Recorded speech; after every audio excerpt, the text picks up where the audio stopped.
Recording in progress. Well, good evening, everyone. I'm going to call this meeting to order. I'd like to thank everybody for coming tonight. I'm going to ask if there's any disclosure of pecuniary interests under the Municipal Conflict of Interest Act.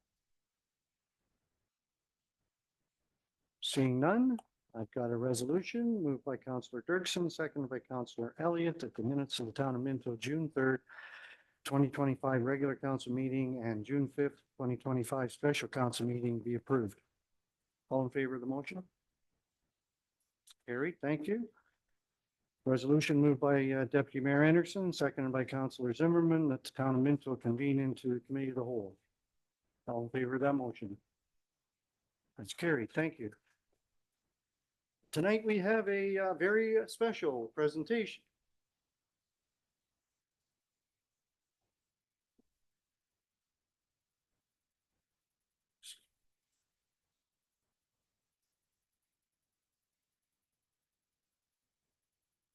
I'd like to introduce Mr. Bob Emerson. I want you to stay right there, Bob. I've got some nice things to say about you.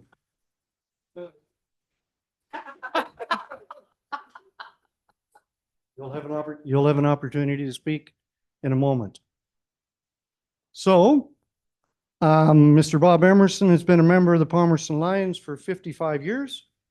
He served as president in 75-76 and went on to serve 5 terms as secretary, 3 terms as treasurer of the club. Bob was also the inaugural chair of the Palmerston Lions Heritage Park.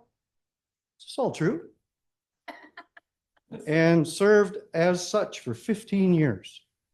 Bob has been awarded the Melvin Jones Fellowship Award, one of the highest honors in Lionism. The club also named Bob as a recipient of the Patty Award in 2024, named for past Lion Patty Rundle. It is given to recognize contributions to the club and to the town of Palmerston. Bob was also a founding treasurer of Palmerston Minor Hockey in 1995 and has been involved with the Palmerston Hospital Foundation and the Hospital Gala for many years. We got that from a very good source, and I'm 100% sure it's all true. But there's a lot more to it than that, Bob. I mean, you've been a long member of the town of Palmerston for years. What year did you come to town? 1970. So this is the 2025 Senior of the Year Award. Presented to Robert Emerson by the municipality, Town of Minto, in recognition of your outstanding contribution after the age of 65 that strengthened and protected our communities. And it's a provincial award the town is presenting, and I'd just like to bring greetings from our MPP, Matt Ray, tonight. He's not able to be here. And I'm going to give you a moment to speak in a moment or two, but if there's anybody else on council that wants to say anything about this award, now's your opportunity. Bob, congratulations. Well deserved. That isn't half of what we could have wrote on things that you've done in your life in Palmerston. You've been quite an amazing citizen, and for the things you've done, I thank you and our council, and I know the town of Minto sure thank you, and we appreciate what you've done for our community all your life. Thanks again.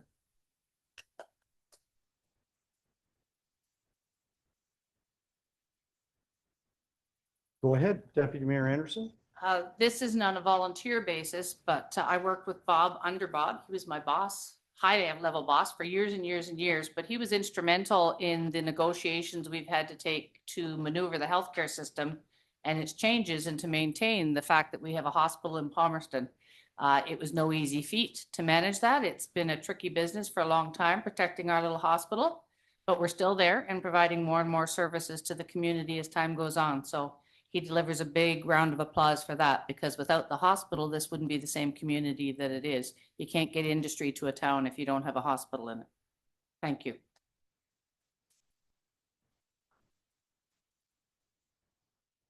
So Bob, I'm sure we could go all night here, but I'd just like to say on behalf of the council, many past councils, mayors, Reeves, it's likely we pass due an honor like this, but we just like to thank you for all the hard work that you've done, the volunteerism, and the many good things that you have done for our community. I think you were the first CEO of Palmerston and Mount Forest Healthcare Alliance, if that's what you want to call it. But I appreciate if you would come up here. I'd like to present this to you. Or we can do it there. I can sit down beside you.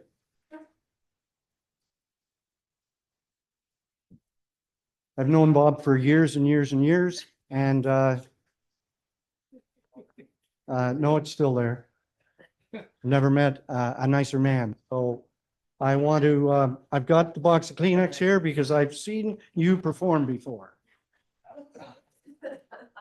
Well, I'll keep in mind that I think everybody here knows Dr. Vanderkoy, but when I retired, he told me that, remember, when people clap, they're not happy with what you said, they're just happy that you finished. Well, I don't know what to say. It's not deserved, but I sure appreciate it. And we did try and do our small part. And it was because of a lot of people like Jean and a lot of others that made it possible. I always remember, she was talking about being her boss. I always remember that I called my mother to tell her that I was the CEO of the hospital, and she said, "Oh, I'm glad that you're finally your own boss." I said, "Now I only got 10,000 of them." Because that's what the Palmerston District Hospital is. It's the community. And it wouldn't be anything without all the people that make it a great place. Thank you.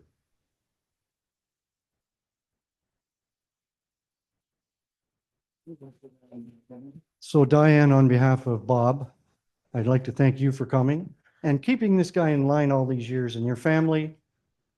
Thank you, thank you, thank you for getting Bob here. Yeah. Yeah. You have a picture? Right here. Oh, okay. Thanks, Chair. Would you like it? You're welcome, Diane. No, no, no, no.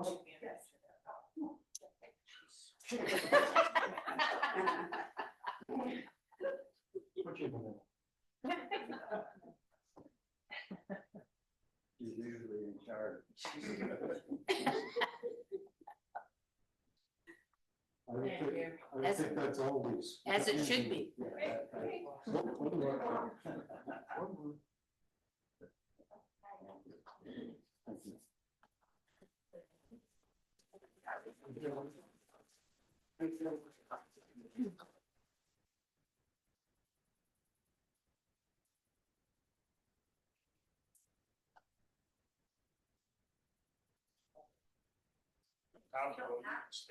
You can stay. Spend the evening if And you'd like. spend the evening with us.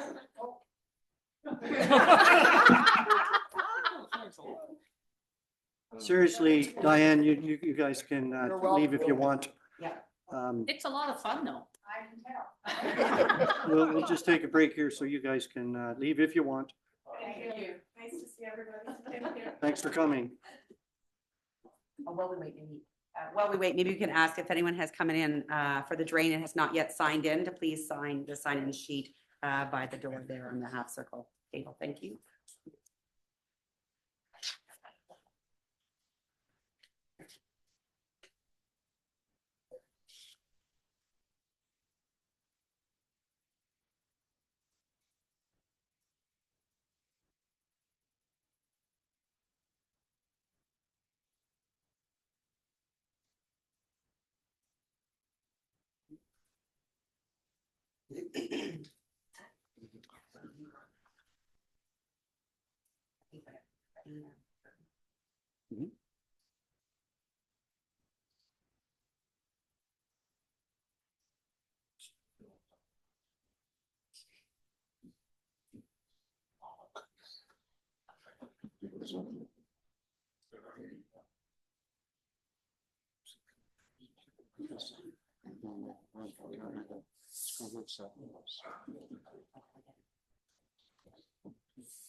Okay, so moving right along here, we have a public meeting this evening. And it's consideration of the engineer's report for 119. I'm going to be chair of this public meeting. And I'd like to call the meeting to order, and I'd like to ask Clerk McRobb to outline the purpose of the meeting, please. Thank you, Mayor Turton. The meeting is to consider the engineer's report prepared by RJ Burnside and Associate Limited of Wingham, Ontario, with the revised date of May 5th, 2025 for drain number 119. Under the Drainage Act, Council's role is to determine if this report is ready for the next steps. Council cannot redesign the drainage system. This is the engineer's role. Council's role tonight is to determine whether the engineer has done what they can reasonably do and whether the next steps in this process are best suited to address any remaining concerns that council itself cannot resolve. Notice of the meetings were sent to the 6 landowners along with the report. As well, copies of the report were circulated to town staff, Maitland Valley Conservation Authority, and the Ministry of Agriculture, Food, and Rural Affairs. So I would like to call our engineer to the podium, please. State your name. Speak into the mic and give us a summary of your report, please.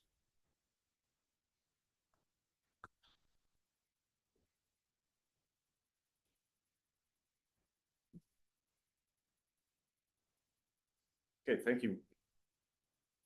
Thank you, Mayor Turton. Members of council and staff and landowners. So I'd like to thank everybody for coming out tonight. I'd like to begin by introducing some of the key members of the RJ Burnside and Associate staff that helped put this report together. Myself, Greg Namskivel, as the project manager, Sid Vanderveen as reviewing engineer, Edison Peel as author of this report. We're here tonight to present the revised Minto Drain 119 report for your consideration. Answer any questions that may arise from council, staff, or landlord. I trust everyone's had an opportunity to review this revised report, and as such, I'll try to keep our presentation brief. This project was initiated by petition signed by John and Marion Martin. The petition was found to be valid in accordance with Section 41A of the Drainage Act. A public information meeting was held on January 30th, 2024, here at the council chambers. The watershed for this project is comprised of 85.6 hectares of agricultural land, 28.6 hectares of woodlot or designated wetlands, 2.4 hectares of unopened road allowance. The proposed works for this project include the clearing of the construction corridor by means of grubbing and mulching, excavating an open ditch, leveling of the spoil, hand seeding all the disturbed areas. There's 3 branches to this project. The main drain being approximately 390 meters in length, the west branch being 100 meters in length, and the east branch being 57 meters in length. Allowances have been provided under Section 29 for right-of-way, Section 30 for damages, Section 32 insufficient outlet. More information on these allowances can be found in Appendix A of the report. The breakdown of the total cost of the project can be found on page 3 of Appendix B. The assessment of these costs can be found on pages 3, 4, and 5 of Appendix C, with the summary of assessments on page 6. A copy of the permit from Maitland Valley Conservation Authority can be found in Appendix D, along with their latest email correspondence. The original report was presented for council's consideration on March 4th, 2025. The report was referred back to the engineer for consideration of extending the proposed drainage works to the Leonard Municipal Drain 1983. Such an extension would result in approximately 1.2 kilometers of new channel or swale, 3 culvert crossings. Approximately, of this work, approximately 62 meters would be on the William Catherine Wilkin property, 700 meters on the James and Pauline Gibson property, 500 meters on the unopened woodlands, all of which would be constructed through the Howard Minto wetland complex. This extension is estimated to cost approximately $275,000.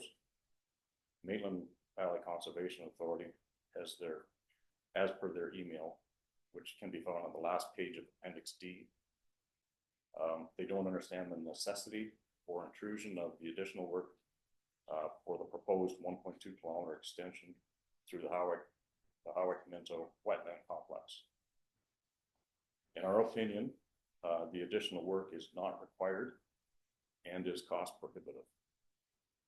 In view of the above information, we are not recommending any design changes to the original report.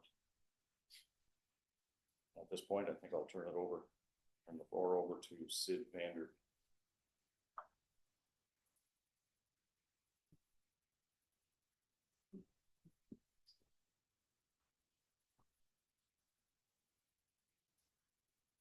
So I've been involved with, thank you, Mayor. I've been involved in this project on a review and supervision basis, but not directly involved in the meetings. However, I want to talk a little bit about what is the role of the engineer. As far as I'm concerned, I wish every drain, I mentioned this to Councillor Dirksen, I wish every drain could be done by agreement, that it wouldn't involve an engineer. But when an agreement can't be reached, the Act gives provisions for property owners to petition for a drainage works. And then council appoints the engineer. And what's the role of the engineer? I'm reading from this document called the Guide for Engineers Working Under the Drainage Act in Ontario. And this is a direct quote from that guide.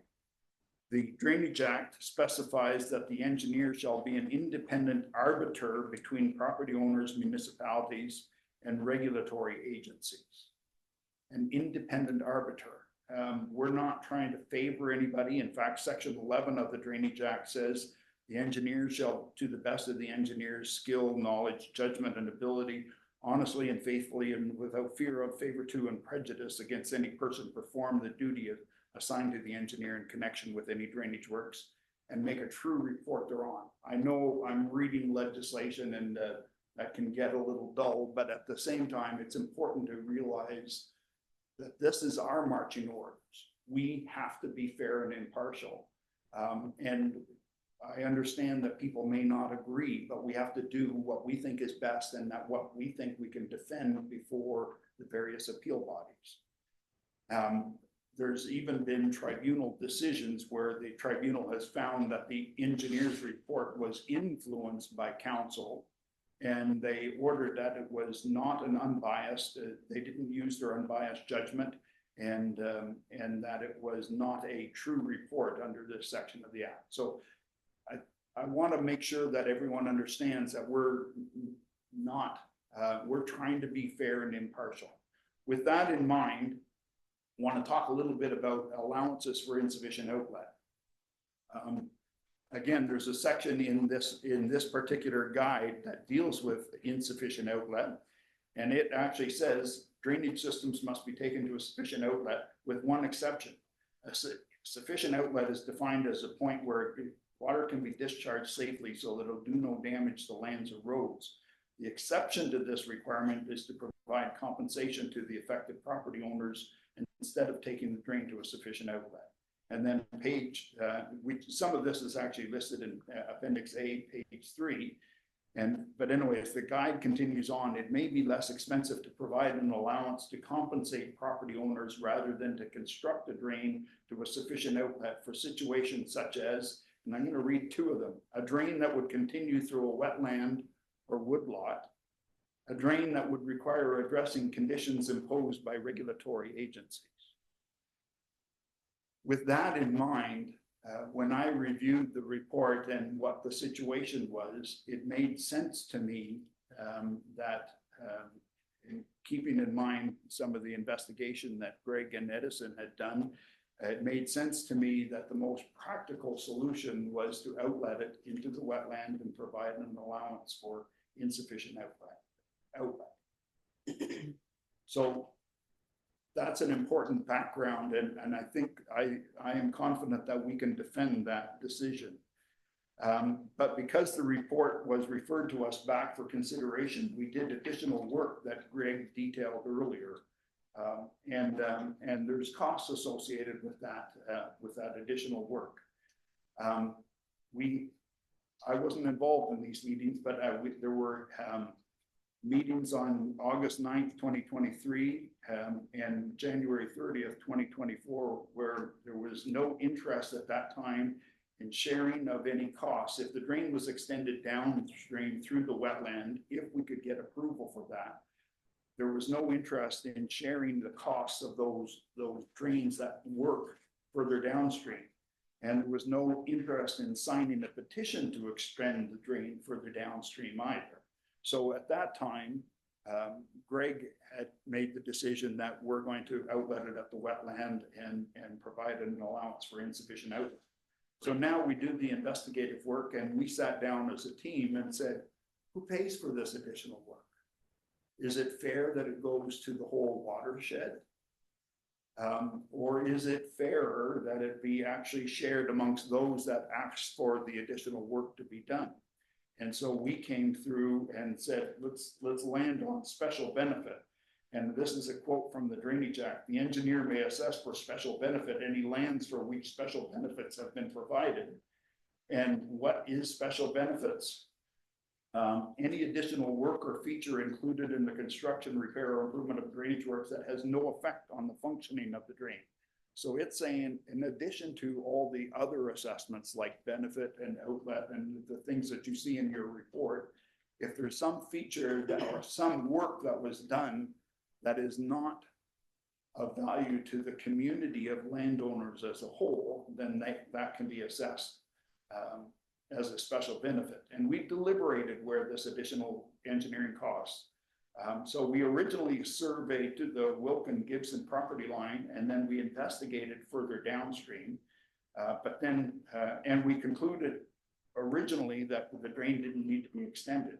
And then at the stakeholder meetings, there was no interest at that time in sharing of the costs and extending the drain downstream, which is part of what happens with the Drainage Act. Therefore, the drain was constructed or concluded at the edge of the regulated wetland.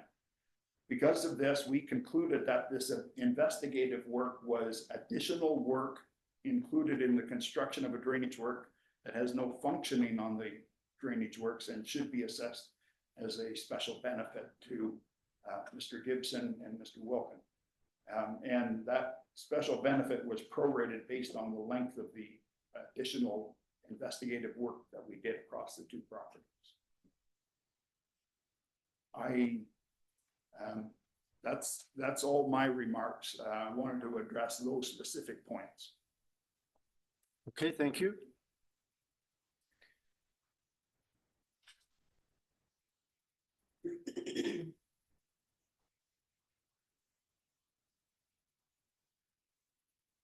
Okay, so I'm going to ask if there's any town staff that want to provide additional comments.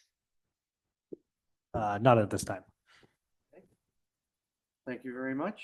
I'm going to call any speakers wishing to provide information that might influence council's decision on this matter.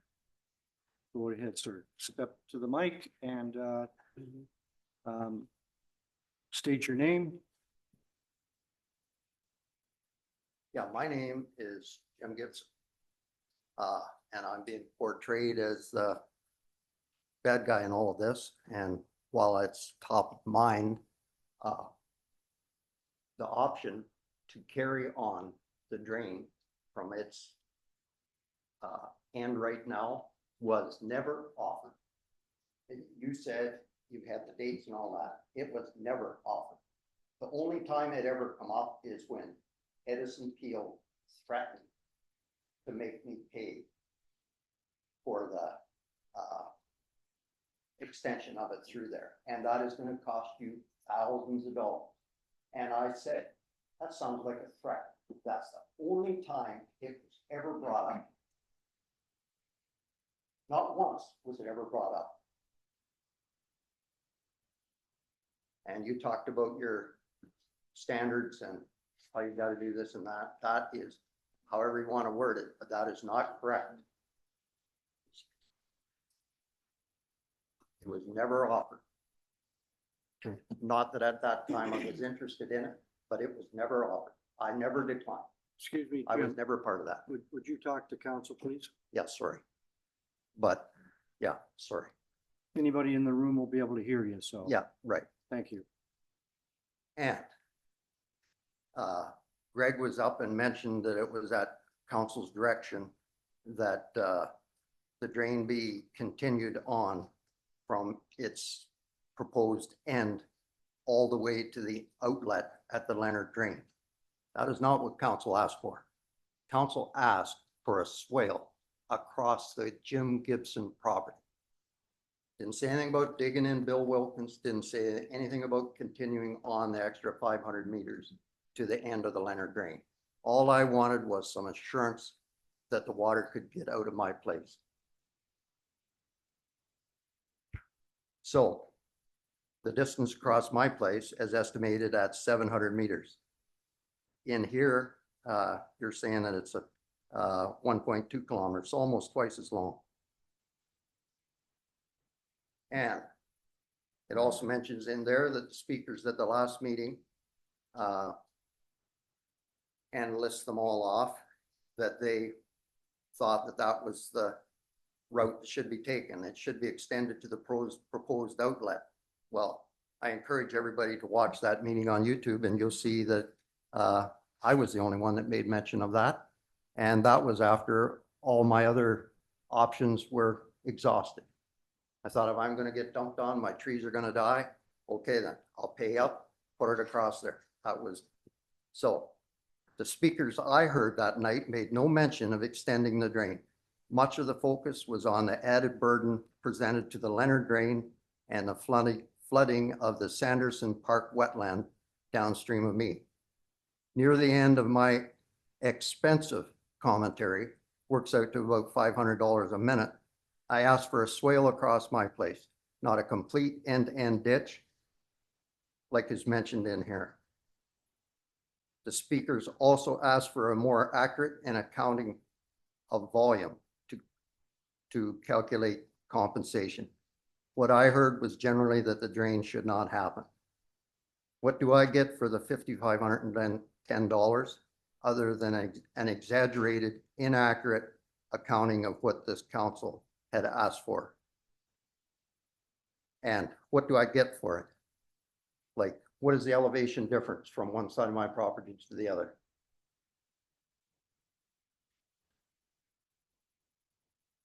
How far is it from easy access to the crossings that I requested? And Bill here, my neighbor, his was deemed cost prohibitive, and the ditch is gonna be there, and you're digging in gravel. So to me, it sounds like all you'd have to do is roll a culvert into the cut and cover it up, and that's cost prohibitive. And was there ever a bona fide engineer on this actual project? That's what I'd like to know. Was there ever? Is that your question, Jim? Are you finished with? No, I'm not. Okay. Sorry. We'll get the answer to that. Okay. The I'll give you a couple more presentation, minutes, okay? pardon me? I'll give you a few more minutes. Okay. The presentation to Maitland Valley was also purposefully exaggerated, as usual, to suit their agenda. The channel again being all the way to the Leonard Drain, the right of way being 20 meters, when they intend to allowance me for 5 meters. I thought engineers were all about numbers.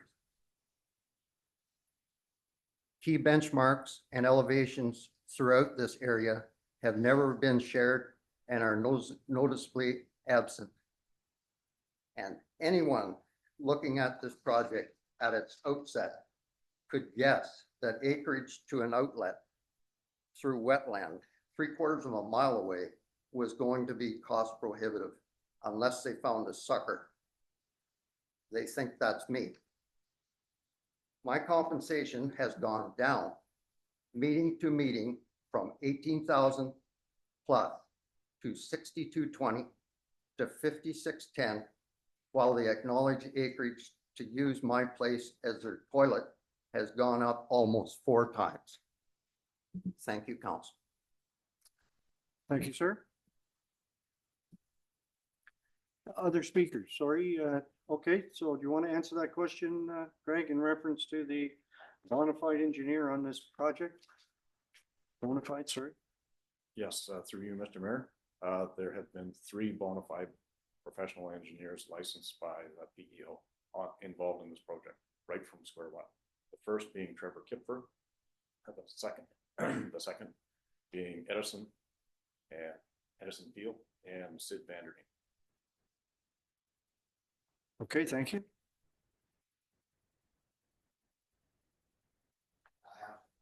Other questions first, Jim? I will allow you to come to the mic twice, but the second time is just one simple question. Other questions from the audience? Go ahead, sir. You're welcome.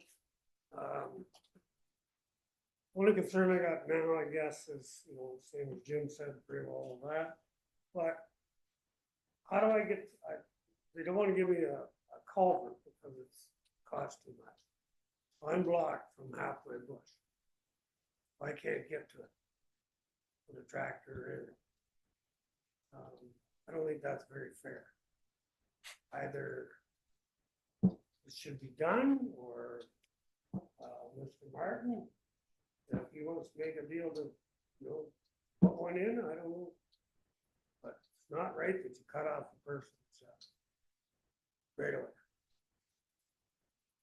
Okay, Correct? thank you. Was that question brought up before? Have you brought that up before at any of the meetings? Okay, so can we have an answer to that, Greg, please? Yes, the works proposed right now for the Wilkin property, they end approximately 62 meters before the property line between the Wilkin and Gibson property. We're not planning on doing anything in that 62 meters. It's left natural. So we're not landlocking it by digging a ditch all the way across his property. So therefore, we don't think it's necessary. Okay, thank you. Other questions other than the one that Jim has? All right, Mr. Gibson, then you're up then. Thank you. I'm gonna look at council, but I'd like to look the other way, because Trevor Kipfer, I don't believe was an engineer when he was on the place.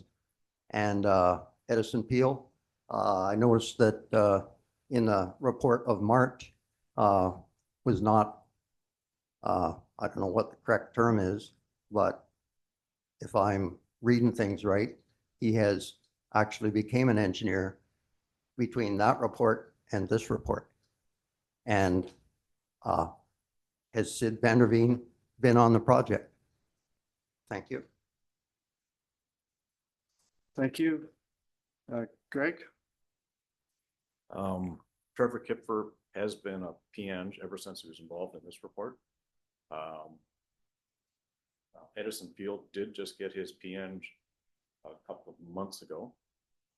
Sid has had his for years, and he has been on the site. I think I answered all that. Yep, I think you did. Anything else? Okay. All right.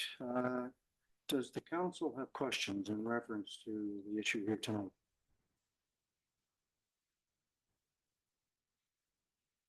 Okay. All right, so any members of the public wish to add or remove their names from the petition? Okay, so The council must decide whether or not to proceed with the project by provisionally adopting the engineer's report by law or referring the report back to the engineer for modifications.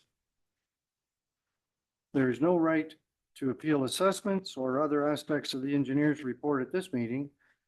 These appeal rights will be made available later in the procedure.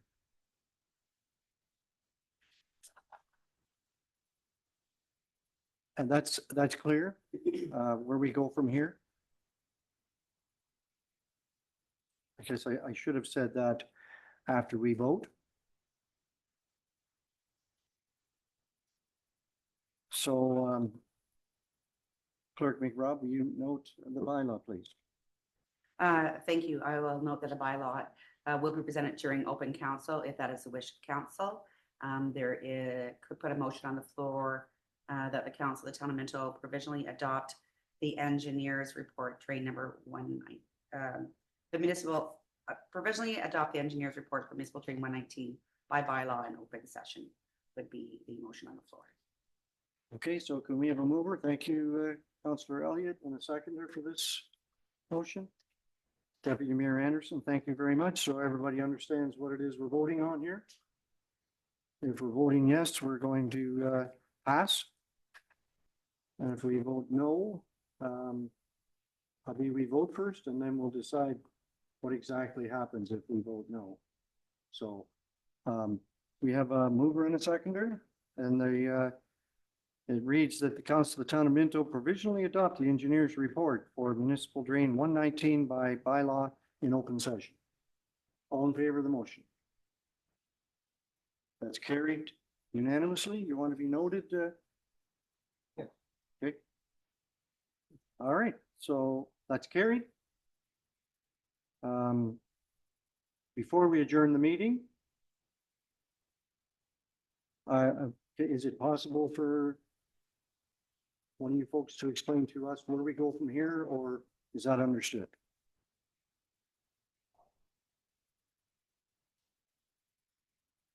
Sid, you've been through this before? Mayor Turton, the next steps in the process is council will set a date for the quarter revision. Notice of the quarter revision and a copy of the bylaw would be sent out to all the property owners affected by the drain.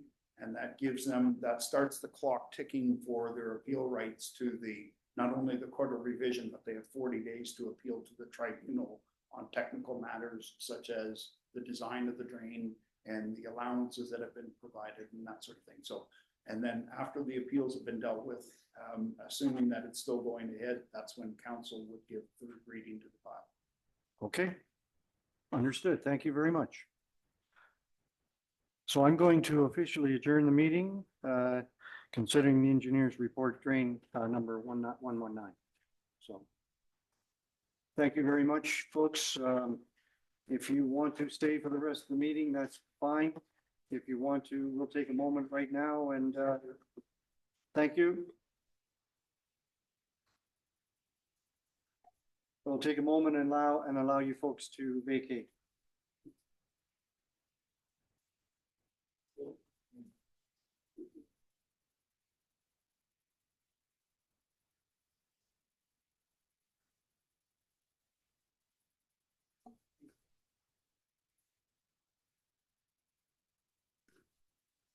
So we have no delegations, but we do have a public question period. And the mayor, as chair of the meeting, has a duty to preserve order and maintain decorum throughout the meeting. Although council strives to hear and be responsive to residents' concerns in order to preserve order, maintain decorum, and comply with the town's procedural bylaw, I wish to caution any participants in question period that questions that use discourteous language will not be permitted. Questions that seek policies or bylaws outside the town's jurisdiction, including policies or bylaws that might violate human rights legislation, will not be permitted, and anything that constitutes speeches or statements not in the form of question will not be permitted, and repeat questions will not be permitted, including the repetition of questions from prior meetings, and all persons shall be limited to no more than 2 questions. So we have public question period is open. If you have a question, please attend the mic. State your name.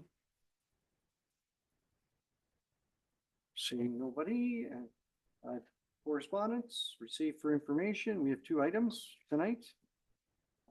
Recommendation moved by Councillor Gunson, seconded by Councillor Pottovitz, that council receives the correspondence as information. First item is from the District of Perry Sound, talking about the ethics through access and education, and the City of Pickering raising interior works and the Ontario Disability Support Program. Councillor Zimmerman. Go ahead, sir. I would like to speak about item B there from the city of Pickering, raising Ontario Works and Disability Program allowances. Having a brother-in-law that was forced to use the OSDP for quite a while, I know that it is short in meeting the needs of people.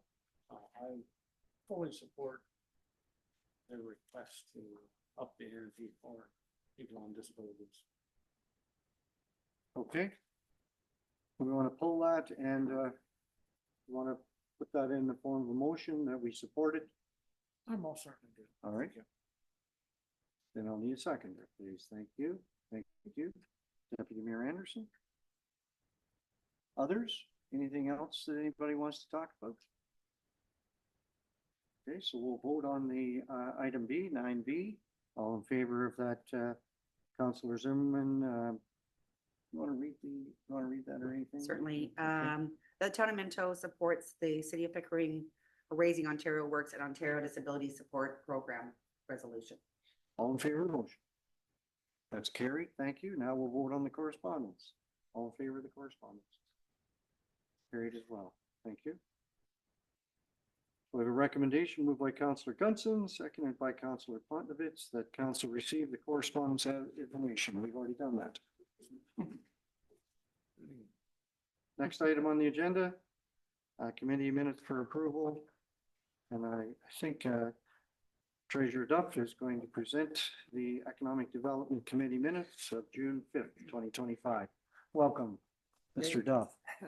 Thank you, Mayor Turton. I will begin with, there is an error. I was not at this meeting, even though it says I was. However, if there's questions, I see Councillor Gunson, Councillor Dirksen were at the meeting, and I have reviewed them with economic development person in the WIC, Graham. The primary purpose of this meeting was to review the survey questions. They're going out for the business retention and expansion study. As you know, town of Minto has been very involved in doing these studies over the years. Kind of took a modified form during our pandemic challenges, but I think we're back to a more normal from that point of view. But as we all know, the economic environment is quite challenging, both locally and nationally for now. There was an in-depth discussion of the proposed questions, and the committee reviewed that. There was no other regular things, no signage grants or anything like that. This committee receives the minutes of the downtown committees, and they've been very busy, and the results of their work is certainly apparent, and the beautification and the events that are going underway. They also had a tour of Fenoro Homes, and on a positive note, I think sales are going quite well at that development, and our building department has been busy with that too. So bit of a slow start, but it seems to be on its way now. So just the actions for certain improvement grants that did come up over the winter were approved. And anyway, I think that's the major points, and I'll try and answer any questions. Okay, we got a motion recommendation moved by Councillor Elliott. Seconded by Deputy Mayor Anderson. The council receives the Economic Development and Planning Committee minutes of June 5th, 2025 as information, and approves any recommendation contained therein. Questions? All right, all in favor of the motion? That's carried. Thank you. Okay, so we will move along to our staff reports. Plan 2025-008, B14/25, the Bram Hill Farm North, Inc. And this is a lot line adjustment. Part lot 18, concession 4, and I'll ask our CBO to present. Mr. Terry Kuipers. Thank you, Mayor Turton. The subject properties involved with this application are located at 6167 Fifth Line and the surrounding vacant parcels that doesn't, or vacant agricultural land that doesn't have a civic address. Geographically, this property is located approximately across the road from CNMC. And for those who have been around a long time, right directly adjacent to the the turnip waxing plant on the Fifth Line. So that is where we're talking. These parcels underwent a surplus farm dwelling severance in 2021, which severed the residential portion of the property off from the balance of the farmland. The proposed application is to add approximately 327 square meters or 3,520 square feet of land from the farm and add it to the residential portion. The stated reason for this lot line adjustment application, as we're dealing with a very small parcel being added to the residential land, is that this portion was to be included with or as part of the residential lot at the time of purchase. So there was this discrepancy of what was to be purchased versus what was actually severed. So this is to rectify what was to be purchased at that time. Roughly 3/4 of this triangular to 327 square meter portion is actually being currently utilized as lawn, with the balance quarter being used as cultivated land. So it is more or less acting as the residential component. As part of the previous surplus farm dwelling severance application, the farmland was zoned to an A5 zone, which, as per all the other surplus farm dwelling severances, prohibit residential development on the ag land. The triangular portion has that same A5 zone to it. And the applicant is not proposing to rezone it to a straight ag zone. Staff looked at this and there's very limited impact to the residential portion. The balance of the residential portion can do exactly what it can do today. Just within that triangular portion, the restraints would be if the house is torn down and relocated, they can't relocate it on that A5 spot, which is tucked away in the corner. And if they opt to construct an accessory dwelling unit, that can't be located on this A5 portion either. Having said that, there is a lot of available land for an additional house location as well as an ADU on the portion that doesn't have that A5 zone. So there's going to be very little to no impact on the usage of the residential component. Staff has obviously reviewed the application and has no concerns with it and has a recommendation to council to support this application with the 2 conditions outlined within the report. And if there's any questions, I'm happy to answer those. Thank you, Terry. We have a recommendation moved by Councillor Zimmerman, seconded by Councillor Dirksen, that the Council Town of Minto recommends the County of Wellington Land Division Committee approve consent application B14/25 Bram Hill Farm North, Inc. for land legally described as Part Lot 18, Concession 4 in the Town of Minto, and that the following conditions be considered. There is 2 conditions. I think they're fairly standard. Nothing unusual about those 2 conditions? Absolutely not. No, they're just our standard financial or otherwise condition, and then just that zoning confirmation is obtained. So very, very standard. So questions for our CBO? Go ahead, Councillor Zimmerman. This is more a curiosity, Terry. How on earth did we ever end up with a lot that looks like this? The residential lot? This triangle sliced through what I assume was maybe. So that was former rail land that bisected the property. So if you look at the picture on the screen, you'll see that double line through the green. That's the former rail bed. So that continues on up to County Road 109.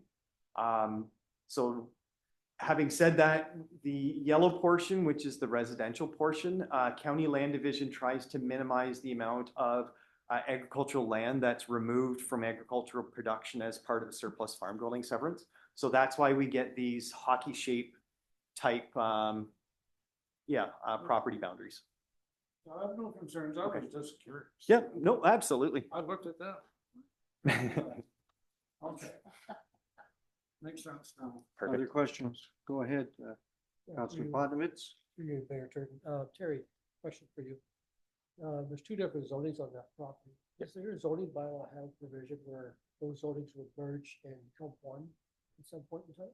No, the only time that that occurs, and typically it's town staff that initiates minor changes like that, is through a housekeeping amendment. But we don't have a standard clause or anything like that.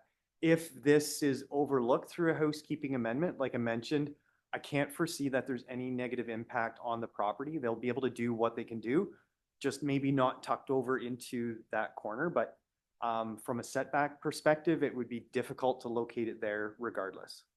Is that something they should keep, put on your red flag it for housekeeping amendment sometime? Actually, we have added it to our list already, so yeah.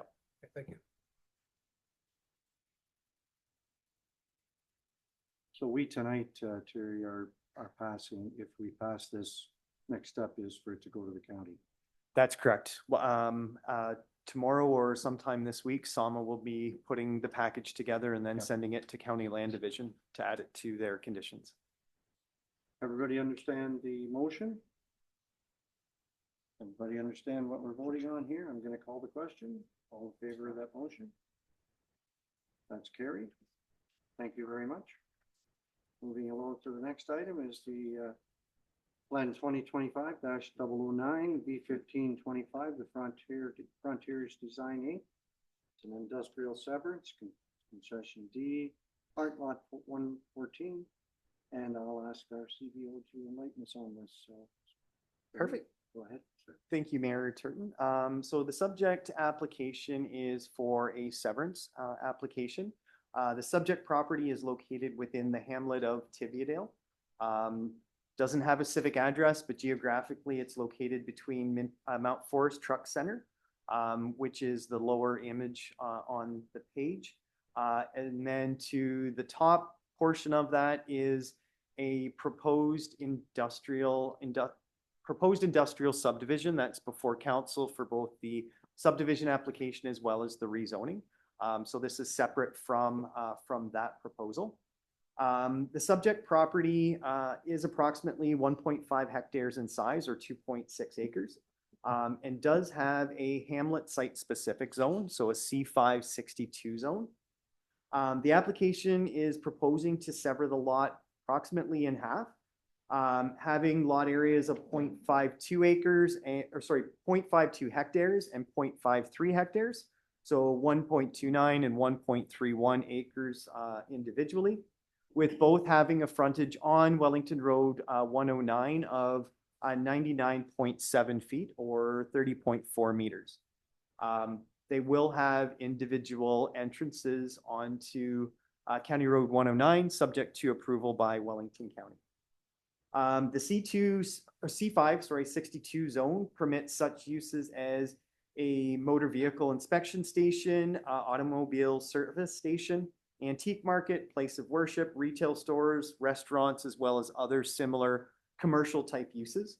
And there is no proposal at this time to change the zoning. It does comply with both the frontage and minimum lot area requirements. If there is a change to the proposed uses, obviously they'd have to come forward to council for approval of a rezoning application. Staff have reviewed the application and have no concerns with it, but are requesting 3 conditions to be added to the recommendation.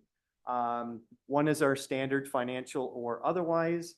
Another one is our standard zoning compliance. The third one is a little bit different, has to do with an acknowledgement of the owner that if there is any municipal drain modifications required during the development of the subject lots, then that is at the sole cost of the property owner. With that industrial subdivision adjacent to it, there is modifications having to happen with that development, and I just want to make sure, if any, and I'm not saying there are, but if there are any, then at least I want to encapsulate that and have the owner be aware of that. As such, staff recommends to council to support this application with the three conditions that I have listed in our recommendation. And any questions, again, more than happy to answer. Okay, thank you. So we have a recommendation moved by Councillor Potvin, second by Councillor Elliott, that the council town of Minto recommends that the County of Wellington Land Division Committee approve consent application B 15-25 Frontiers Design Inc., legally described as Minto Concession D, Part Lot 114, RP 61R 20310, Part 3, in the town of Minto, and that the following conditions be considered, as Terry explained them. Questions? Councillor Elliott, go ahead, sir. Is this a property that Chalmers is back on with the propane tanks and such like? Still any concern about that? So to the rear, between the rear of this property and Chalmers, there is, as you can see up on the screen, that cultivated portion is actually the rear of a residential lot that fronts on County Road 123. Yeah. So there is some distance between it, and I believe, and I could be wrong, but that the residential usage has a higher hazard rate than what a commercial use would be. But I have not seen how that last circle relates to the subject property. Having said that, we're a commenting agency on on a county application. So the severance application is a county application. The county would have circulated it to Chalmers because it is within their notification circle. So if Chalmers have any concerns with the severance, they can't comment on the use because the use is not proposed to change, such as the subdivision adjacent to this. Any concerns that they have, though, planning application, they'd have to speak to the county and submit county conditions to it. Or concerns to the county, sorry. Yeah. Other questions? So there likely wouldn't be any, this is the county road 109, so that's the county entrances, and it's not the same as dealing with MTO. No, it is a lot easier. No offense to MTO, dealing with the county opposed to them. I do know the applicant has reached out to the county already, and the county will have their own conditions with regards to the entrances. That's why we're not adding that condition. Again, the county is the road authority there, and they can add whatever conditions to the severance application that they need to. Perfect. No other questions? Again, this one here, when we pass it, it's on its way to the county. Absolutely. Yep. All right, if there's no further questions, I'm going to call the questions. All in favor of this motion? That's carried. Thank you very much. I'm going to pass the chair over to Thank you, Mayor Turton. We have one item on the agenda this evening, and I'll turn it over to our treasurer, Mr. Duff. Thank you, Chair Dirksen.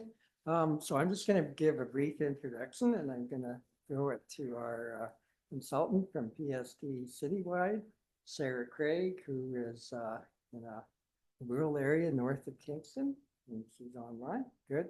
So I'm going to let her go through the presentation. If you cast your mind back almost exactly a year ago, we were approving an asset management plan that was due July 1st of 24. And the basis of that one, we looked at all the assets of all the classes, and we looked at the current level of service. And we tried to say, how much would that cost? And if we keep doing what we're doing. Our famous regulation 588.17 requires us to do another plan this year that looks at proposed levels of service.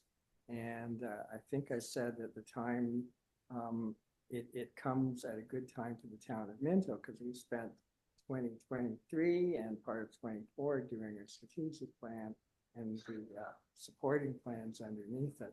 So you're kind of saying, okay, this is what we're doing now, it's what we want to do. And this is trying to say, okay, what assets do we need to deliver these services? So I think I'll turn it over to Sarah, let her do her thing, and then I'll present my report afterwards.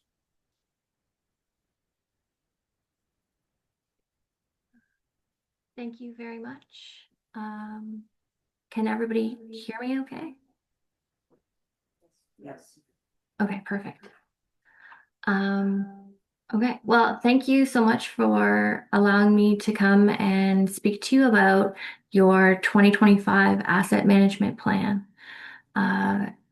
Next slide.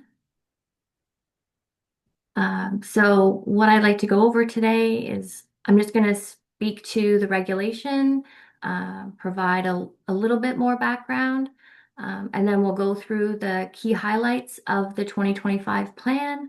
And then if there are any questions, they'll be addressed at the end. Next slide. So regulatory context, next slide. The asset management regulation was brought in as part of the Infrastructure for Jobs and Prosperity Act in 2015. That required all Ontario municipalities to develop an asset management policy and asset management plans. It started in 2019, but the plans were due in 22 through to this year, 25. With increasing complexity. As part of our current engagement, we've been working with staff to develop the 25 asset management plan, and it meets all of the requirements of the regulation. Next slide. This table just shows what was required in each year of the regulation. So in 2019 and a review in 24, the asset management strategic policy. And then, as Gord said earlier, in 2024, so 22 and 24, we outlined your current levels of service, the state of your infrastructure for all assets. We costed the life cycle activities for all of your assets. And then in 25, we updated all of that and then added in proposed levels of service as well as a financial strategy. Next slide. So in terms of key highlights, next slide.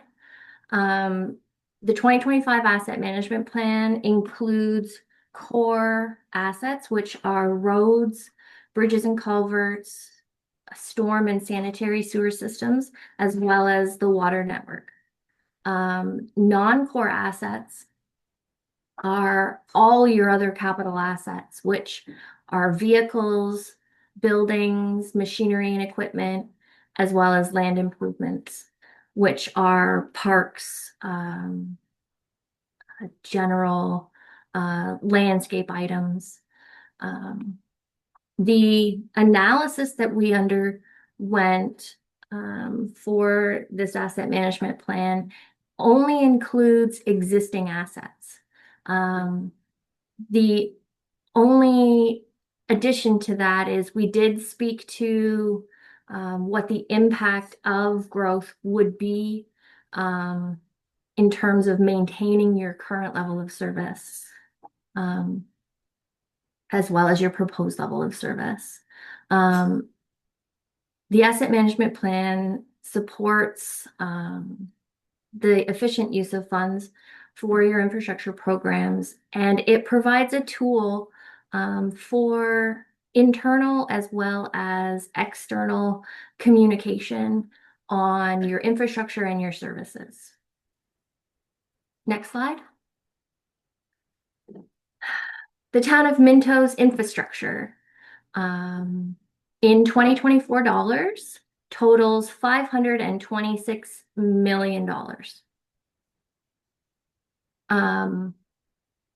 Of that, the graph on the slide shows from the highest portion of the infrastructure. So roads and roadside assets are 183 million, heading down to land improvements, which are $4.8 million.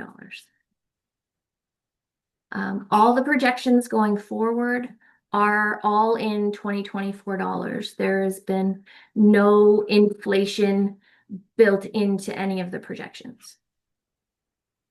Next slide. Of your $526 million in assets, 76% of those are in fair or better condition. And the overall average condition of your infrastructure is sitting in a state of good or 61%. This graph just shows the breakdown for each asset category, the condition of the category and how much value based on the replacement cost is in each sort of condition bucket, from very poor to very good. Red being very poor, green being very good. Next slide. So getting into levels of service. Levels of service, one of the crucial pieces of a sustainable asset management program is adequate revenue. And levels of service are about finding the right balance between the cost and the risks the town sees, as well as your asset performance or the asset condition. Striking that balance is what we tried to do with the proposed level of service analysis that's coming up. Next slide. This table shows your current level of service. It outlines the current state of each asset category in terms of the overall replacement value, as well as the average condition for that asset category, as well as the current service trend. The service trend arrows indicate an overall downward trend, reflecting the current funding levels, as well as a decline in asset condition. So in terms of the average condition of your asset categories, any of the categories that have a downward arrow, the condition has been on the decline compared to last year average condition. Incorporating any replacements or rehabilitation work that has gone on to offset the deterioration of the assets. So that being said, moving into the proposed levels of service and how we approached it. The proposed levels of service, we broke it down into 3 scenarios that we looked at each asset category and ran these 3 scenarios. The approach is very focused on the condition of your infrastructure. So in terms of the first scenario, we took the current life cycle activities outlined in your asset management system. And that's what's currently in there for estimated useful life, replacement costs, and current practice for rehabilitation activities. And what we did was we projected what the condition would be 30 years from now if you did everything outlined in that scenario for each asset category, and what the average annual investment that would be needed. And then so that's kind of we like to call it the gold-plated standard. So that's doing everything that's outlined right now, exactly when it needs to be done. And then scenario 2 looks at what you're currently reinvesting in your infrastructure by each asset category. And then we held that value in the projection to then determine what the condition would be in 2055 or 30 years down the road. And then third scenario was, what would it take to maintain your current average condition? So your current average condition is 61, and we looked at 60, just because it's a round number. So in terms of targeting that condition going forward, how much would it cost to maintain that, projecting out to 2055 as well, how much the average annual reinvestment would be. The results are that for scenario 1, your current life cycle activities, the projected condition in 2055 would be increased from its current condition of 61 to 72, good condition. And the average annual requirement is $13.2 million. Scenario 2, what you're currently spending, which is $4.1 million annually. The projected condition would decrease from a 61 good condition down to a poor condition at 35%. And then in terms of scenario 3 results, maintaining the good condition at 60, the funding required for that is $10.3 million average annual reinvestment. So based on those results and moving forward, oh, did we switch slides? I'm sorry. I was just, yeah, we can go to the next slide. Slide 14, I think. Yeah, perfect. So in terms of taking those results and making a recommendation, the recommendation is to look at the slide in front of you says scenario 2, but it's actually scenario 3, which is maintain all of your infrastructure in good condition at 60%. As a minimum. By setting that target, the town is setting a prudent financial goal that supports responsible stewardship of its assets.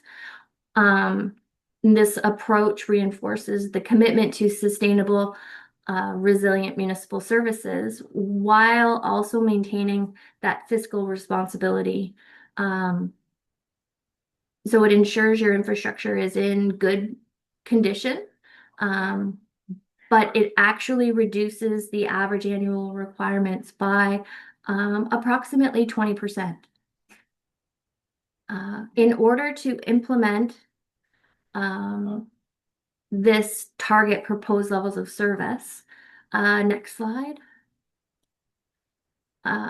We've created different phase-in periods for the increase in tax revenue that would be necessary to meet that fully funded scenario, maintaining good condition of your infrastructure.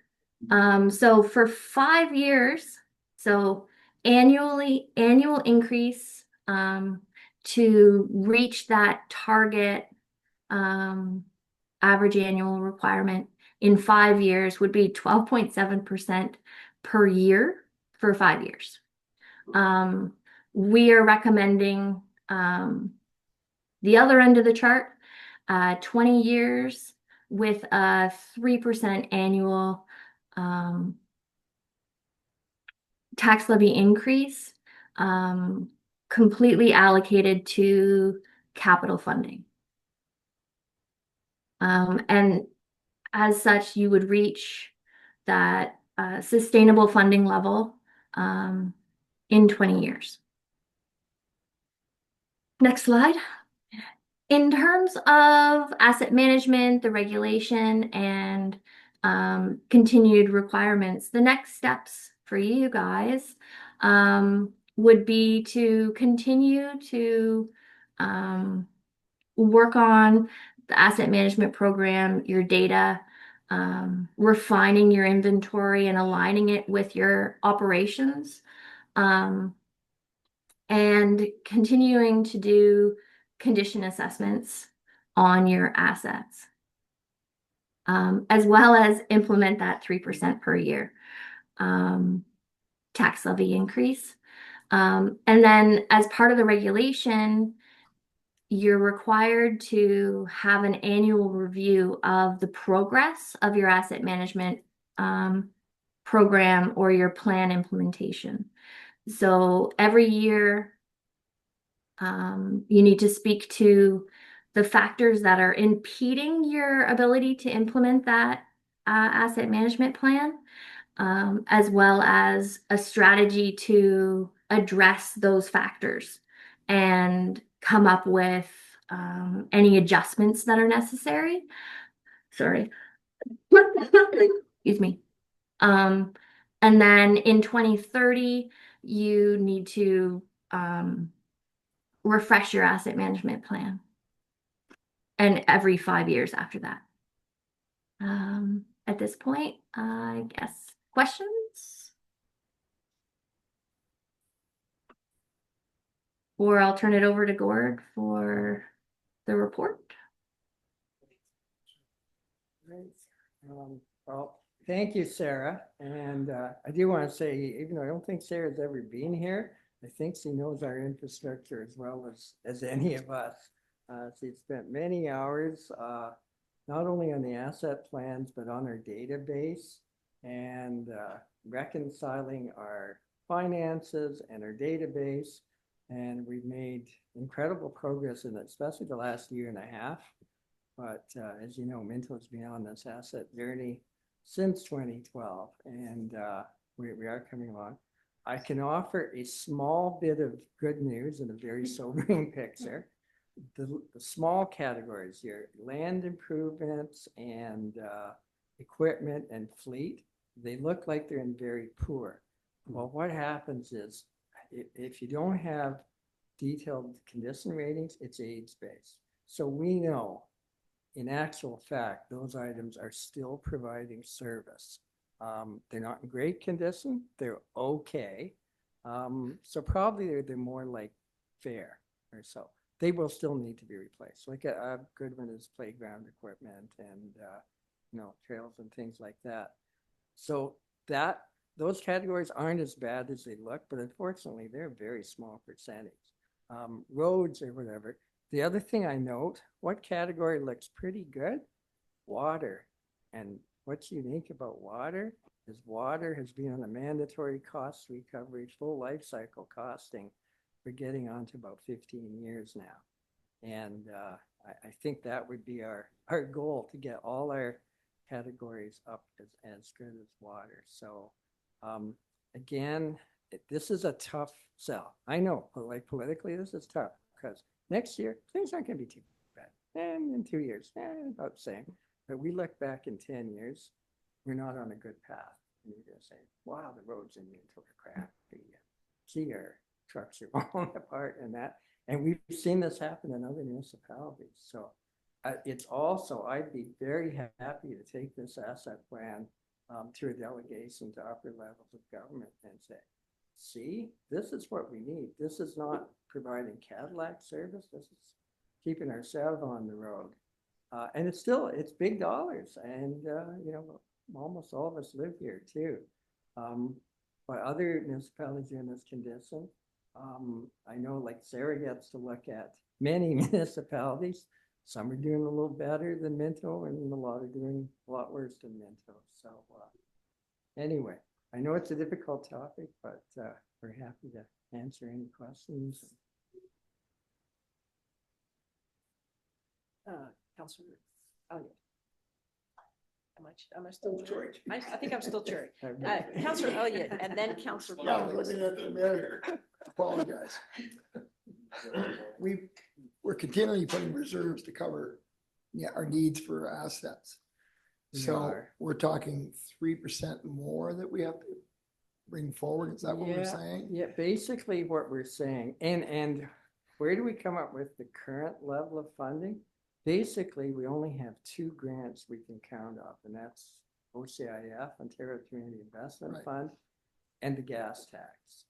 And then we allocate, the way we're doing capital now, we're putting money from operating into reserves, taking it out of reserves. So we kind of look back at what's our average and what sustainable funding can we look at? Great.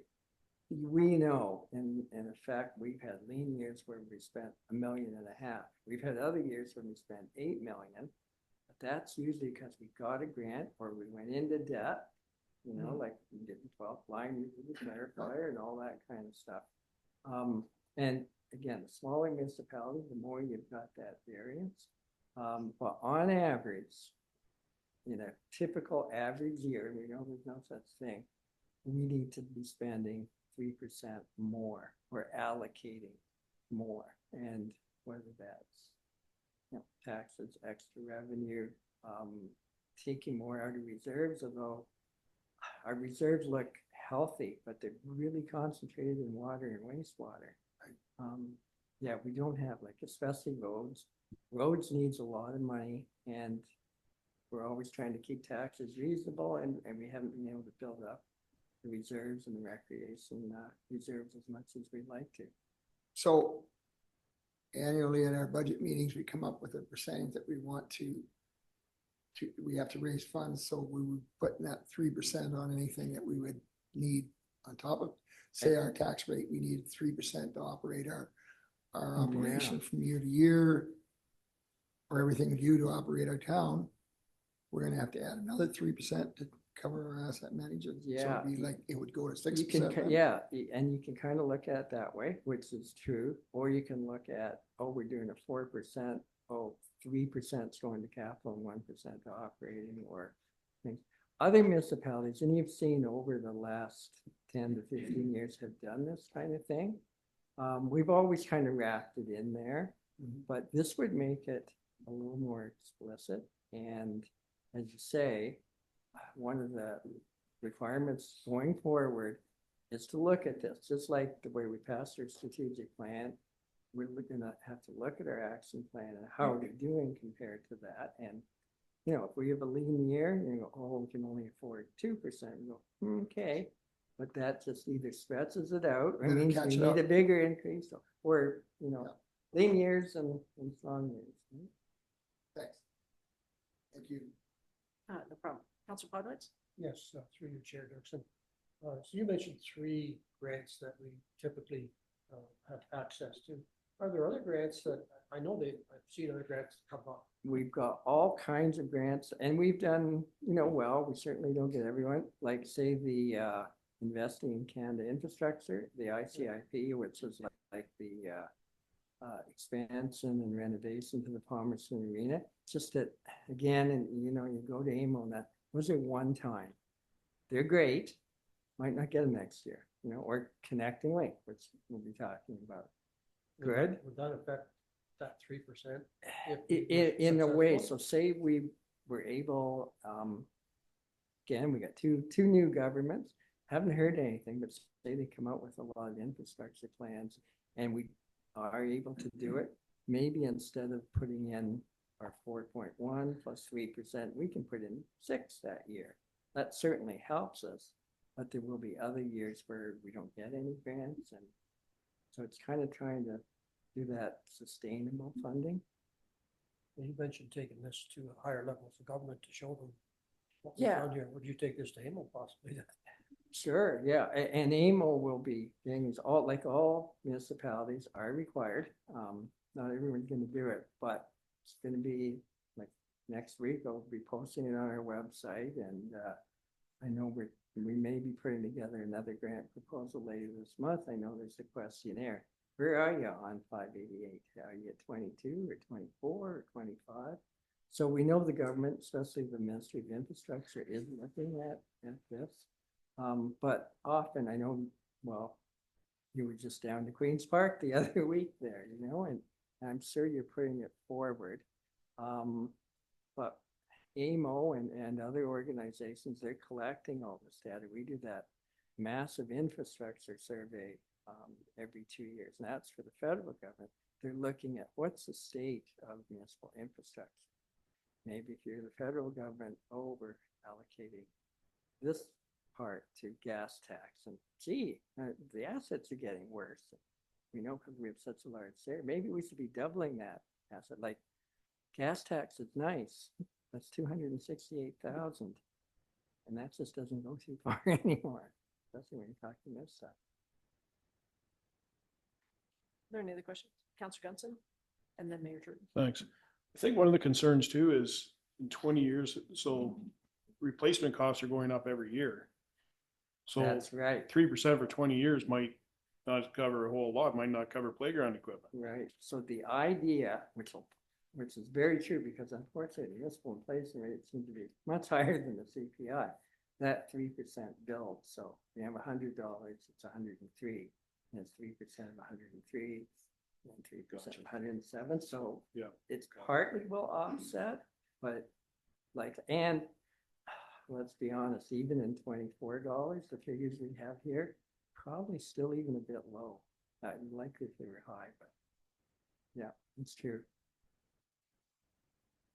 Thank you. And Councillor. Thank you, Madam Mayor Chair. Jordan, I'm So, sorry. Gordon, 2009, we started this asset allocation. Yeah, well, yes, yes and no. So 2008, 2009, we had an accounting exercise. Until then, we had full fund accounting. So we bought a grader and we wrote it off 100% in 1 year. It never shows up in anybody's books. So then the government said, okay, you've got to be more like a business, and the accounting institutes. So that's what happened in 2008, 2009. 2012 is when the province got serious about making municipalities look at long-range planning, which is what we're trying to do now.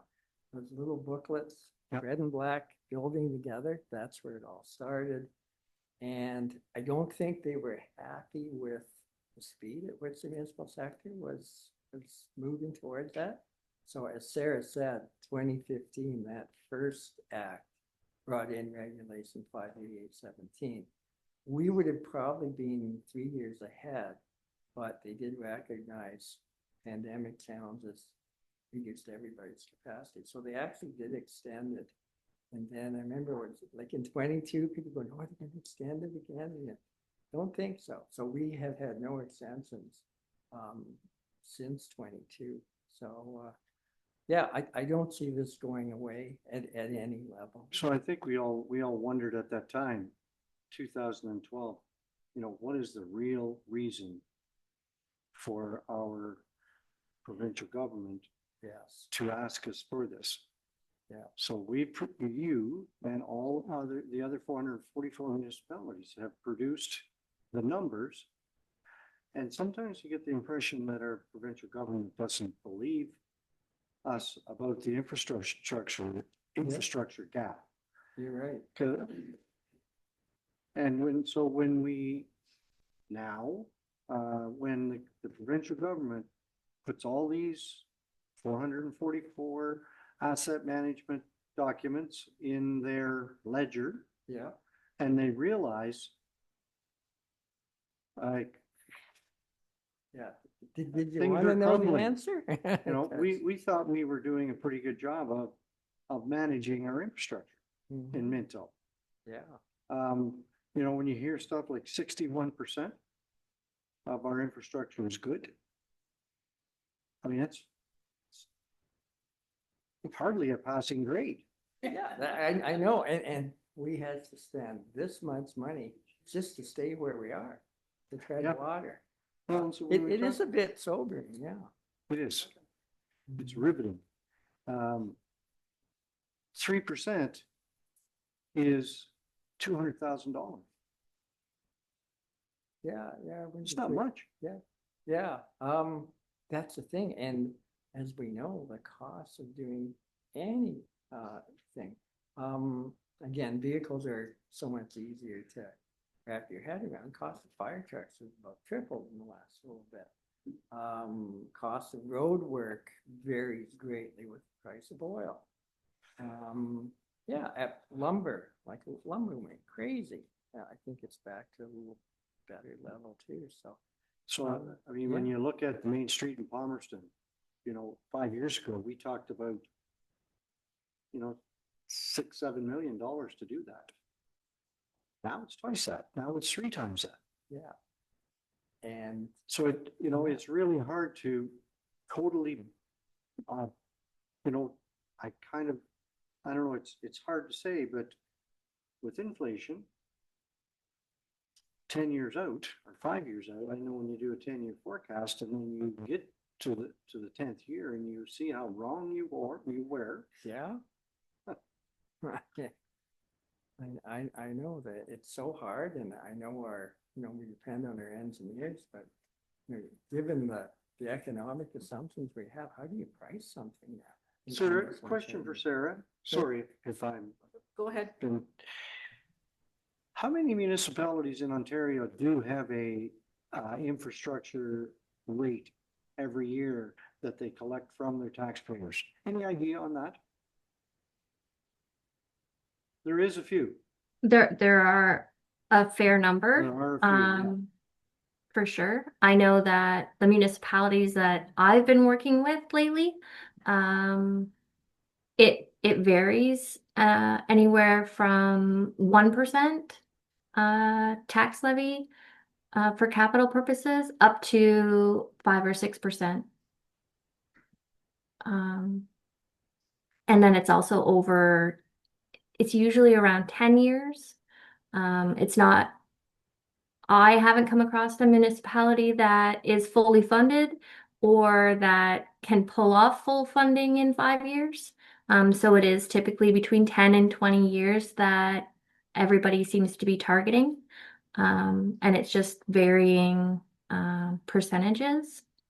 And I know that some municipalities before this instituted like a bridge replacement or a roads replacement capital levy to try to catch up on their substantial backlog in bridges and roads Yeah, in so, particular. you know, for the last 20 years, we've been doing what we can. We've been purchasing, you know, our debt to reserve ratio. We try and keep it at a certain level, and that's not good enough. It's pretty scary. Really, it is. It is, yeah, and we're a growing municipality too, which I know has its challenges, but you're in a depressed area, you got this, and you got, where you're recovering it, so. Yeah, it's a huge challenge. I think one of the biggest challenges that we have. I don't know where it's a tough balance. It's a tightrope, because we don't want huge tax increases, but yet our taxpayers are looking for a level of service. Minto's done many community engagements, and I don't think we ever get, gee, I want less services. We want more, and we can't deliver it, and we're saying, we're doing what we can to keep where we're at too, so. And we're not unique. Sarah, No. tell me, we're not unique. No. Everybody is struggling to find the right balance. And one of the benefits of the regulation and this proposed levels of service is it's provided a bit more of a mechanism to find the right balance for your municipality, right? Everybody has approached it a little differently. But proposed levels of service give you a bit more flexibility in terms of where's the right fit for Minto. And everybody's kind of going, and based on the data. So we have a huge project coming up, Sarah, in one of our municipalities in 25, 26, 27. And we're likely gonna max ourselves right to the point where there'll be no other projects that happen.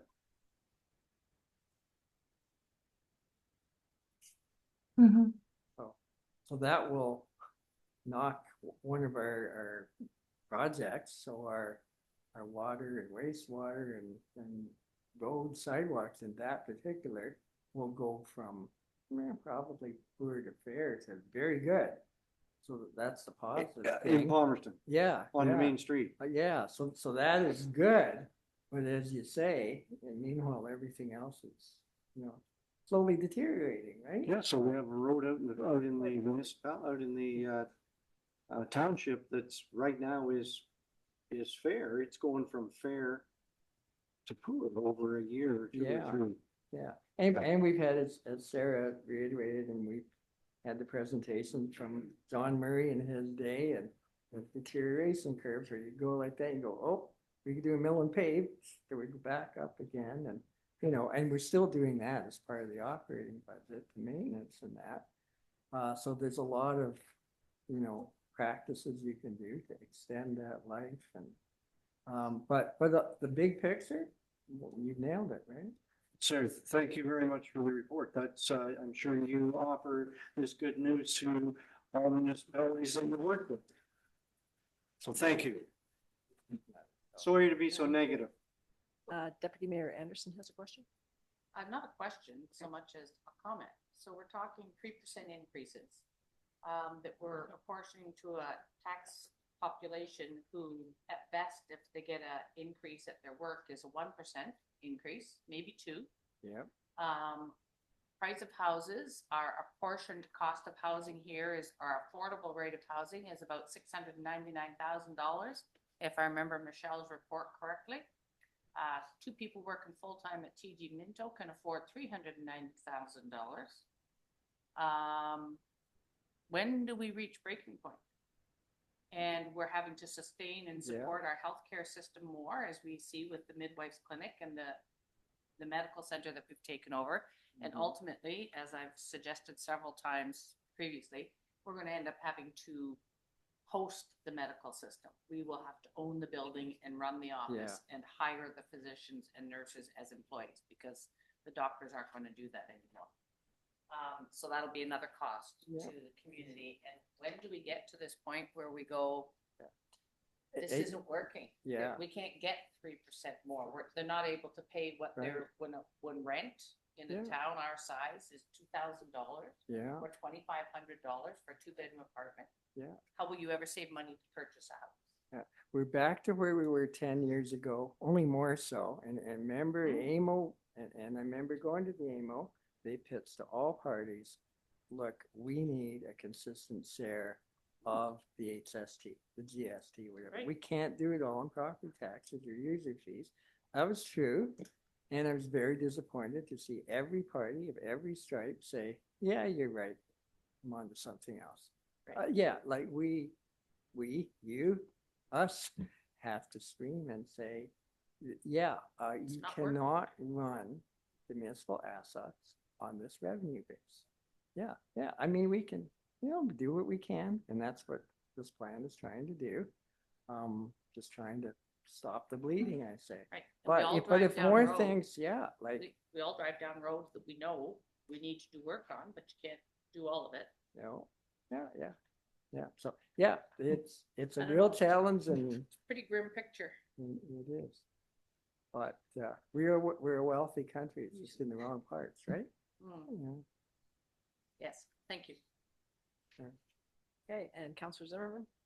Yes, thank you. And I have some comments as well.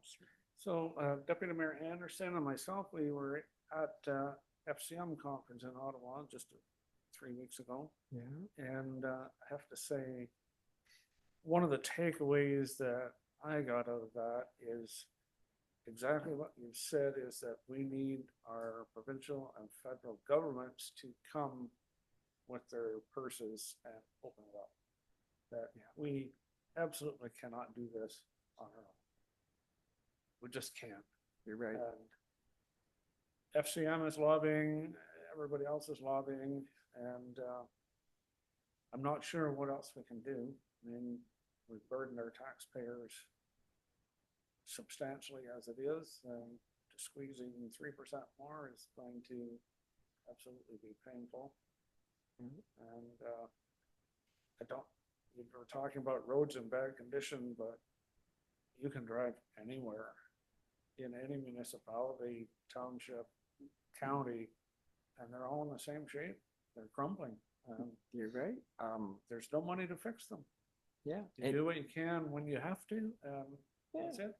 And you can see in other provinces, in other countries, what happens, it falls down.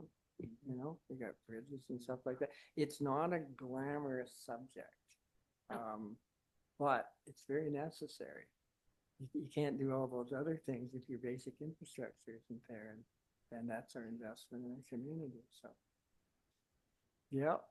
So I don't think, like we've known there's an infrastructure deficit for years. I mean, we talk about it all the time. For sure. But to see it all like in a report and all the numbers attached to it is very interesting. So appreciate that. I think I appreciate it. Yeah. I think there is a municipality nearby that I was reading about, but I can't remember who it is that has instituted a tax levy, or maybe they're just talking about it. Center Wellington Is it Center Wellington? Okay, I quite a remember while. reading about it, but I didn't Yeah. just recall who it was. And I think certainly Councillor Anderson, you've seen something very similar presented at the county level. Yeah, it's in the, thank you, Madam Chair, it's in the Wellington Advertiser this Yes. week. It's all there. Yeah. And Okay. Maybe that's same what it is. thing, bigger numbers. you know? Yeah. Yep.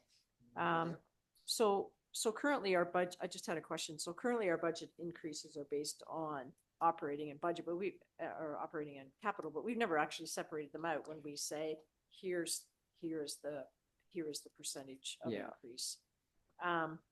So when we say 3% tax levy would be attributed to capital, are we thinking that's 3% plus what we've been spending before? Do we have any sense of what percentage yes of our and no. increases has been for capital? Yeah.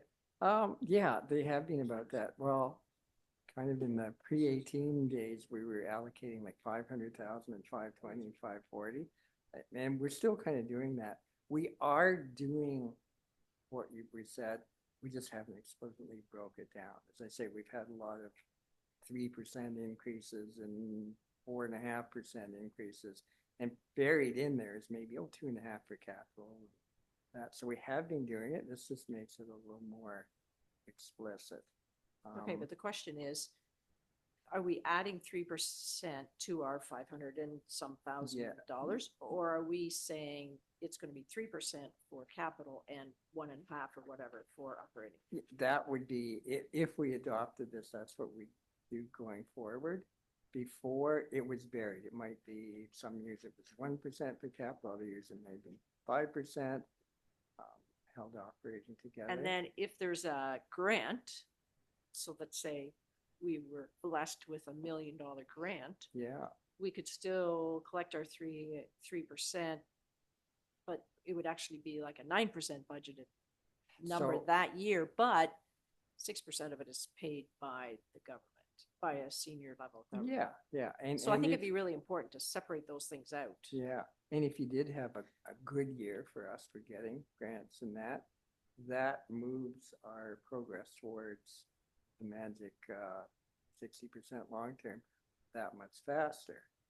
Conversely, if we don't get anything, and we're plodding then we're just along at plodding 3, along, right? but Yeah. we're plodding along, but plodding along is better than not doing anything about it. Yeah, right now, yeah, if we, go backwards, well, then that 20 years becomes 5 years or Mhm. whatever, and Yeah. yeah, But I also share Deputy Mayor Anderson's totally, yep. concerns, because it is, yeah, it's quite a challenge. Yeah, yeah, in a challenging time. Yeah, for sure. Yeah. Okay, well, I appreciate the data being quantified in, in a report. It's very easy to understand, even though it's difficult. Yeah. You might not want to, but yeah. Difficult to accept, but, yeah, it is good to have the numbers down like this. Okay, are there any other questions? Okay, great discussion here. Thank you. Did you have anything else you want to say before I read? No, that's great. Thank you for all your questions. I think we all get it. Yeah. Yeah. I'll just encourage you to adopt the plan. Okay, well, I will read the recommendation. We'll see what happens. Moved by Councillor Gunston and seconded by Councillor Zimmerman that the Council of the Town of Minto hereby receives report Finance 2025-008 regarding the 2025 Asset Management Plan adoption prepared by the Treasurer for information purposes, and further that the Council of the Town of Minto formally adopts the attached 2025 Asset Management Plan. Last minute questions? I will call the question. All in favor? And that carries. Thank you. Thanks, Sarah. So thank you to Sarah and thank you, Gord. And I'll turn the chair back to the mayor. Thank you, Councillor Dirksen. We'll move right along to the next item is our CAO, Mr. Furtney, is going to report on 2025 Committee of Council updates. So. Thank you, Mayor Furtney, you have the Turner. chair. And through you to the rest of council. This is a follow-up report from April 22nd council meeting. As per strategic plan, goal number 5.3 was staff was charged to review council committee and subcommittee structure and numbers of committees to ensure effective mandates. And my original report on April 22nd saw some mixed feedback. So council asked me to review again and bring back a second report. And this is what this report is.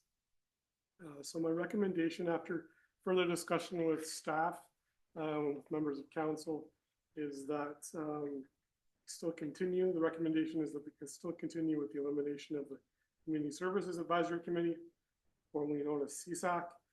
That the council of Town of Minto approves that the Norgan Theatre, which was under the guise of the CSAC, would be moved under the Cultural Roundtable Committee, and that everything else will remain status quo. And so if council were to adopt this, a new bylaw would be brought back and we would repeal the old one. Thank you. So the recommendation is moved by Councillor Dirksen, seconded by Deputy Mayor Anderson, that the Council of Town of Minto hereby receives report CAO 2025-05 Committees of Council review prepared by Chief Administrative Officer for information purposes, and further that the Council of Town of Minto approves the elimination of the Community Services Advisory Committee, CSAC, and further that the Council of Town of Minto approves that the Norgan Theatre Committee be now the responsibility to the Cultural Roundtable Committee, and further that the remaining committees and subcommittees to continue to operate as status quo, as outlined in bylaw 2024-071. Further that the Council of Town of Minto directs staff to prepare a new bylaw to be brought to council at a subsequent council meeting that reflects the adopted changes, repealing bylaw 2024-071. Questions for our CAO? That must be very clear. So if there's no questions and everybody understands it, I'm going to call the question. All in favor of the motion? That's carried. Thank you very much. And we appreciate allowing us to have our input, feedback. And hopefully we got what we want, and if we don't, you'll hear from us. We'll be back. All right, announcements, Counselor Elliott. I Did have you start? absolutely nothing. Unbelievable, right? Counselor Pontovitz. Maybe I'll get a chance to think of something. I had something, but I'm flabbergasted, so I have nothing. Counselor Gunson. Just quickly, so the firefighters breakfast was on June 7th. It was successful. We fed just shy of 700 people. Weather cooperated, and the next firefighter breakfast is Clifford firefighters. They're doing it for 2 days. I don't know why they'd want to do that, but June 29th from 7 to 10 and June 30th from 7 to 11 at the Clifford Rotary Pavilion. So Sunday and Monday? Sure about that? that's, Is it not Saturday? I don't know, that's what was on their So Facebook what's the page. date, Counselor Gunson? The 29th and the 30th? Well, the reason they're doing it twice is because that's the truck show in Clifford. Correct. So I'm gonna say the Saturday or Sunday. So if I get the dates wrong, we should contact them and tell them to change. Anyways, go out, support them. That's all I have. And thanks everybody that came to our breakfast. Counselor Dirksen. Thank you, Richard. I just wanted to say, I think it's really important that we not only make announcements about things that are coming, but then that we follow up with things that have happened and talk about the success of them. I'm not going to tonight, but I think that is important. So I had a couple things on into July, actually. So July 1st, the Crossroads Life Church is doing fireworks again. And that is July 1st. They have a bouncy castles and all that kind of stuff that starts at 6 p.m. And the fireworks will go off when it gets dark enough, which will be around 10-ish in this area on the first day of July. And I believe the rain date is Saturday, the 5th. And also on the 4th of July, the Hairston Minto Fall Fair Ambassador contest happens. And so that starts at 7 and everybody's welcome to attend. And kids will be, I'm assuming the kids will be in the paper the week before. And you can find who is competing this year. Counselor Dirksen, will you be the MC? I believe so, yes. You've been doing that for a long Again. time. And thank you very much for continuing. No problem. Counselor Zimmerman. Well, thank you, Mayor Turton. I do have a couple of items. So this Past or coming, present? yeah, well, coming shortly, actually, on Saturday, June 21st, from 9 until 1 p.m. This is happening in Palmerston. It's going to be a strawberry social and the Minto's Farmer Market. And it's going to be a location change. It's going to be at the Lions Park Pavilion. And that is because we have a railway festival going on there as well that same day. So for the Minto's Market and the Strawberry Social, a lovely young lady by the name of Ebony Morose is doing some music. And she's pretty good. So anyway, you can pick up your strawberry shortcake, play games, and if you're wearing something red, you get a free bonus entry for a weekly draw. Total free admission.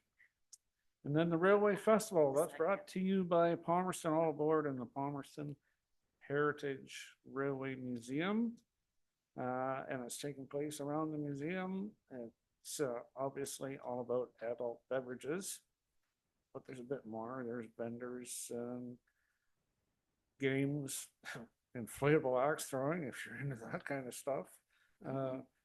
$10 advance, $15 advance will get you a souvenir cup, or $15 and $20 the day of. And that's from noon until 4. If it rains, they're going to the arena. That's what Pardon me? I heard today. If it rains, they're gonna go to the arena. Okay, good to know. Yeah. And then again, yes, you already touched on that, on the weekend of June, well, from June 26th to the 29th is the annual truck show. And Already talked about firefighters breakfast. And if we get home in time, we might see the Oilers win tonight. That's it. Is that a guarantee? They're going to win? No, Just we might see That's it, or a they wish. might win. that's a wish and a Oh, hope. okay. Thank Hope and a you, prayer. Councillor Zimmerman. Deputy Mayor Anderson, please. Just June 7th was our garden festival as well as the firefighters breakfast, and it was very well attended. And by golly, that was quite a breakfast. I had one delivered to me, and I couldn't eat it all. I just couldn't go. Whoa, that's a lot of food, and it was very good too. But the festival went well. We had children's activities that were really well attended. The kids seemed to really enjoy them. They got to make little pressed flower lanterns, and we had a good variety of vendors. A few little glitches to work out with the new location and the sports pad and so forth and so on. We're going to revamp it a little bit next year to make a better flow of traffic, so all the vendors get the same attention.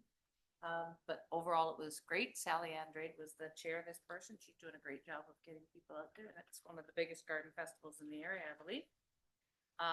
And July 3rd, just as a note, is the Welcome Your Neighbor coming up.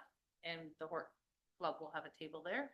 And I think we've got enclosures in the bags. And so I don't know if anybody else from council is coming out to speak to folks, but that's all I've got. Okay, thank you. Thank you very much.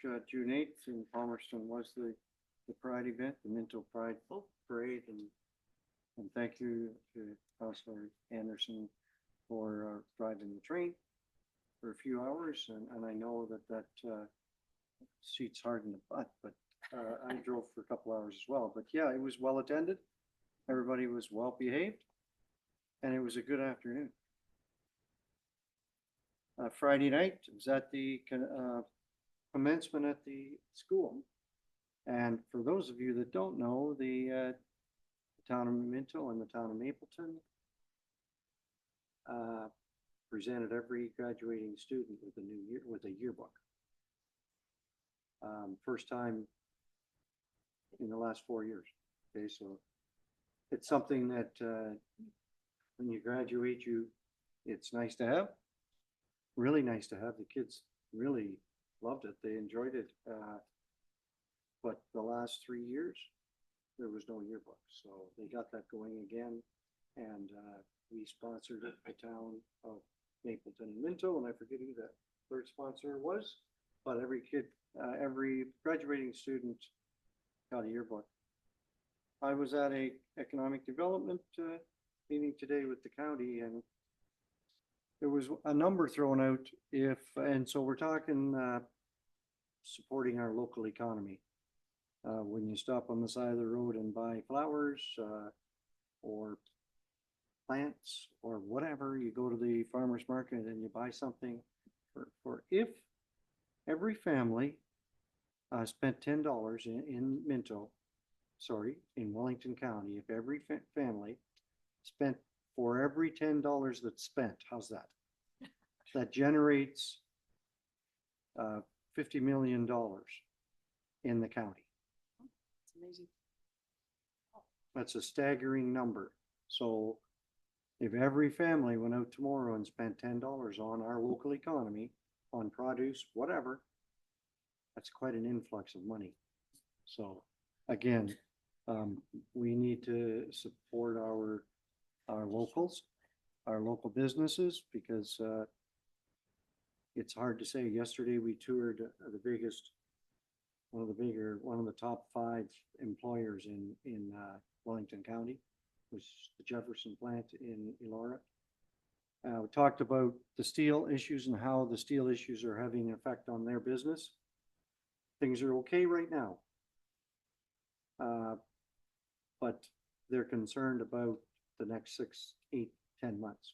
And I know that PG Minto is a little bit like that as well, because all of the parts that are being made, most of them are being absorbed and put into cars here in Ontario. So, and that's mainly Honda and Toyota. So. Thank you. All right, so got a motion, a resolution moved by Councillor Elliott, seconded by Councillor Potnovich, that committee of the whole convenes into regular council. All in favor of that motion? That's carried. Thank you. Any notices of motion? Okay. Resolutions moved by Councillor Zimmerman, seconded by Deputy Mayor Anderson. Council of Town of Minto ratifies the motions made in the committee of the whole. All in favor of the motion? That's carried. Thank you. Bylaws. Resolution moved by Councillor Putnavit, seconded by Councillor Elliott, that bylaw 2025-030 be approved and read for a first and second time and provisionally adopted in open council. All in favor of the motion? Thank you. That's carried. And the Connecting Link program, we've got a resolution moved by Deputy Mayor Anderson, seconded by Councillor Zimmerman, that bylaw 2025-031 to authorize the mayor and the clerk to sign a Connecting Link program transfer payment agreement be read a first, second, and third time and passed in open council and sealed with the seal of the corporation. Everybody understand that? Okay, all in favor of the motion? It's carried. Thank you. Confirmatory moved by Councillor Gunson, seconded by Councillor Dirksen, that bylaw 2025-032 to confirm actions of the Council of the Corporation of Town of Minto, expecting a meeting held June 17th, 2025, be read a first, second, and third time, passed in open council and sealed the corporation. All in favor of that motion? That's carried. Thank you. And adjournment. Resolution moved by Deputy Mayor Anderson, seconded by Councillor Potnovich, that Council of Town of Minto adjourn to meet again at the call of the mayor. All in favor of the motion?